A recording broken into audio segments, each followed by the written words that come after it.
Hi everyone, இன்னைக்கு வந்துட்டு road கடை ஸ்டைல்ல ஒரு வெங்காய சட்னி எப்படி பண்றதுன்னு பார்க்கலாம். அதுக்கு ஒரு கடாயில நான் 1 டேபிள் ஸ்பூன் அளவுக்கு நல்லெண்ணெய் விட்டுக்கிறேன்.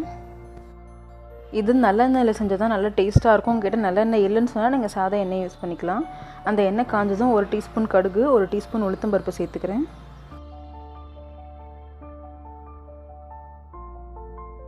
இப்போ 1 டேபிள் ஸ்பூன் அளவுக்கு கடலை பருப்பு சேர்த்துக்கிறேன். கடலை பருப்பு ஒரு வாட்டி நல்லா கலந்து விட்டதுக்கு அப்புறமா ஒரு 5 காஞ்ச மிளகாய் சேர்த்துக்கிறேன்.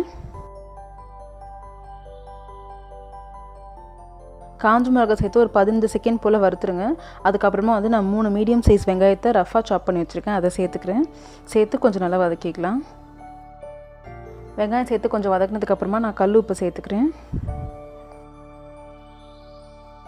வெங்காயம் முக்கால்வாசி வதங்கிடுச்சு.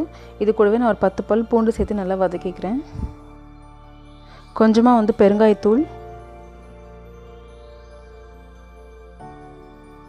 வெங்காயத்தோட பச்சை வடை போய் நல்லா சாஃப்டாக வதங்கினதுக்கப்புறமா நான் ஒரு 4 கொத்தமல்லி இலையை வந்துட்டு சேர்த்துக்கிறேன். சேர்த்துட்டு ஒரு வாட்டி நல்லா கலந்து விட்டுட்டு உடனே அடுப்பு ஆஃப் பண்ணிவிடுங்க. இது வந்துட்டு அப்படியே வந்து கொஞ்சம் நேரம் நல்லா ஆற விடுங்க, அரைக்கிற வரைக்கும். இப்போது கம்ப்ளீட்டாக ஆறிடுச்சு. நான் அதை மிக்ஸி ஜாரில் சேர்த்து 2 டேபிள் ஸ்பூன் அளவுக்கு தண்ணி சேர்த்து நல்லா அரைச்சிக்கிறேன். ஏன்னா நம்ம கடலை பருப்பு சேர்த்துருக்கோம், நம்ம கண்டிப்பாக தண்ணி சேர்க்கணும், இல்லைனா கட்டியாகிடும்.